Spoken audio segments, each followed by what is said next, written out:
अगर मैं आज जीरो से डिफेंस प्रिपरेशन स्टार्ट करती तो ये गलती कभी नहीं करती। ऑनेस्टली बोलूं तो अगर आप एनडीए सीडीएस की प्रिपरेशन कर रहे हैं तो ये वीडियो आपका 1 से 2 साल बचा सकती है। हे, मैं हूँ प्रेरणा और मैंने डिफेंस एग्जाम के अप्स एंड डाउन्स दोनों देखे हैं। क्लियर भी किया है, फेल भी हुई हूँ, कंफ्यूज भी हुई हूँ और कई बार क्विट भी किया है। सो आज कोई भी बुकिश ज्ञान नहीं, बल्कि वो स्ट्रेटजी बताऊंगी जो मैं खुद फॉलो करती अगर मैं आज से अपनी प्रिपरेशन जीरो लेवल से शुरू करती। And believe me, the person who already done it and already seen the every dark side of the defence examination can tell you more better than any other.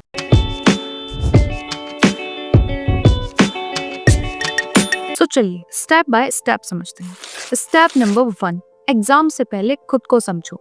अगर मैं दोबारा preparation start करती तो मैं ये डिसाइड करती कि मैं केवल एग्जाम क्लियर करने के लिए नहीं बल्कि ऑफिसर बनने के लिए पढ़ रही हूँ। So this time I will not only concentrate to complete the syllabus but I will also concentrate the SSB parallelly. एक गलती जो मैंने की, मैंने अपनी एसएसबी को बहुत ज्यादा लाइटली लिया। So step number 2, focus only on one exam. सबसे पहले मैं चूज करती एग्जाम। हाँ, मतलब मेरी एग्जाम प्रेफरेंस क्या है, एफकेट, सीडीएस, एनडीए, जो भी हो। फिर मैं उसके सिलेबस को समझती एंड गो थ्रू होती और उस सिलेबस के साथ साथ अदर एग्जाम्स को भी कवर करती। बहुत सारे एग्जाम्स को एक साथ क्लियर करने का प्रेशर बहुत सारे एस्पिरेंट के फोकस को डिवाइड कर देता है एंड द रिजल्ट इज कि वो कोई भी एग्जाम क्लियर नहीं कर पाते। स्टेप नंबर 3, बुक्स कम, रिविजन ज़्यादा। ट्रस्ट मी, अगर मैं आज शुरू करती तो मैं कोई भी 10 या 20 बुक नहीं खरीदती बल्कि कोई भी 2-3 ट्रस्टेड सोर्सेज लेकर अपनी तैयारी शुरू करती।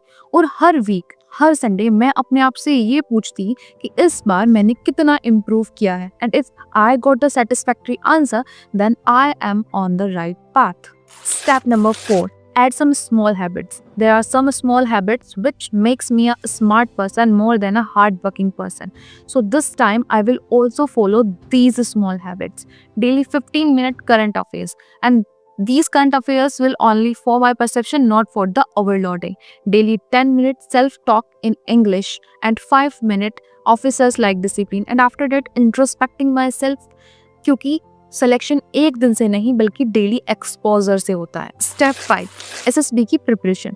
आप लोग सोचते हैं कि सबसे पहले एग्जाम क्रैक करेंगे and after that we will start preparing for the SSB, but trust me, this is the wrong approach.